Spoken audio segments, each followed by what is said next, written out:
What is a prototype? The way I think about it, a prototype is an experimental model of an idea. It's a way to give our ideas a presence that we can put in front of somebody else to see if our idea has value. As a design researcher here at Google, I put ideas in front of people who use our products all the time.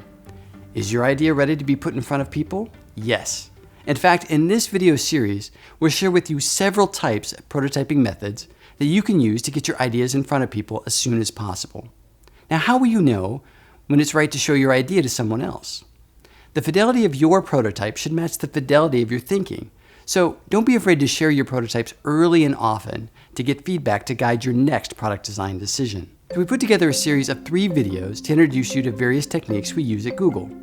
There's sketching and paper prototyping, digital prototyping with form and principle, and native prototyping. So to get things started, let's take a look at how teams at Google take an idea in their head and make the first stroke of the pen on paper. Hi, my name is Melissa Powell, and I'm on Google's Developer Relations team. I get to work with designers, developers, and entrepreneurs both inside and outside of Google to solve some pretty tough design challenges. And I'm Mariam Shaikh, a senior user experience designer at Google. I design ad experiences to make them better and simpler to use for products such as Google Search, AdWords, and DoubleClick. And we're here to talk to you about sketching and paper prototyping. I often work in digital prototyping and graphic design tools to create high-fidelity mocks like these. But even at a high-tech company like Google, we generally start the design process with something that looks a lot more like this. By the end of the video, you should feel confident knowing when to use sketching and paper prototyping, 4 types of sketches we commonly use at Google, and 3 primary benefits of paper prototyping. Sketching is a fundamental part of the design process and can help you make key decisions about what to design. It can be as simple as drawing on a piece of paper or even a post-it note. Or you can use any of these common materials to create a more realistic sketch and share your sketch with others. Sketching can be used in nearly any stage in the product design process. You can use different types of sketches depending on who you're working with and what you need to communicate. Sketching is great when thinking through all of the initial ideas running through your head.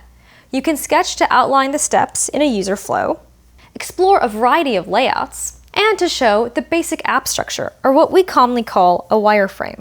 Once you've agreed on the rough layout, we usually create higher fidelity sketches with details such as buttons, images, and color. At this point, you may decide to transfer your sketches to your digital tools, but the more you can flesh out your ideas on paper, the faster you'll move on your computer. During mid-development and even post-launch, you may need to rethink your design and want to quickly visualize new ideas. So you might bust out a pen and paper even if you already have high-fidelity digital prototypes. It can be faster to communicate and validate your new ideas through sketches before you have to make those changes to your digital prototype. In addition to sketching, another low-fidelity option is paper prototyping. Today I'll cover how paper prototyping can help you think through key user interactions, use color more purposefully, and visualize elevation and shadows. And let me give you some practical paper prototyping pro tips.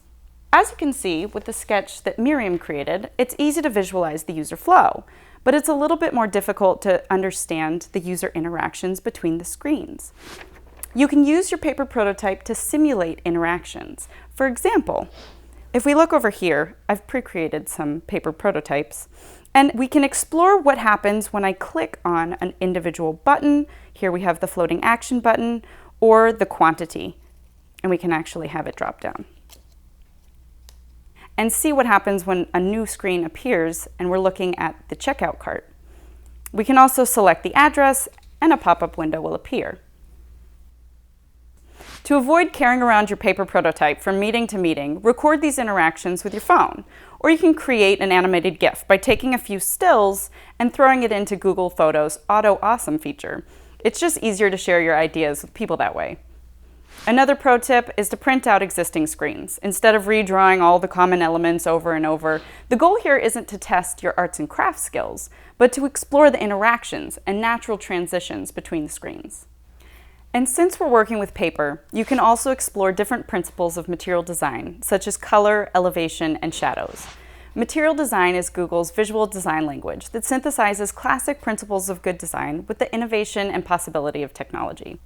And at the end of the day, it was inspired by the study of paper and ink. So why not get back to basics using paper and ink? A good place to start is to think through purposeful and consistent use of colors. The material design spec has a lot of great information about selecting hues and saturations, so be sure to explore the full material design color palette at the link in the description below. And be purposeful with your use of color, not just on one screen, but throughout the app. In general, we recommend choosing one primary color, which is most commonly used for components such as the app bar or background, and one or perhaps two accent colors for anything that you want to grab the user's attention, such as the fab, or to indicate that a tab has been selected. Paper prototyping can help you think through your purposeful use of color because, as a practical paper prototyping pro, you'll want to reuse the colors throughout the app. Not only is that easier, but when this translates to your final product, it will reduce visual noise for the user, making navigation much easier.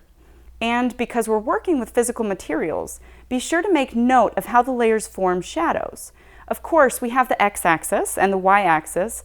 With material design, we're encouraged to consider and make use of the z-axis, an elevation of each sheet. You can read more about elevation and shadows in the material design spec, linked in the description below.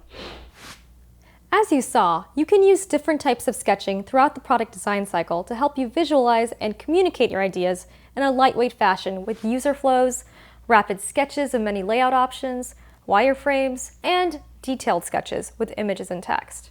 And paper prototyping is one technique that can help you think through key user interactions and explore material design principles, such as purposeful use of color, elevation, and shadows.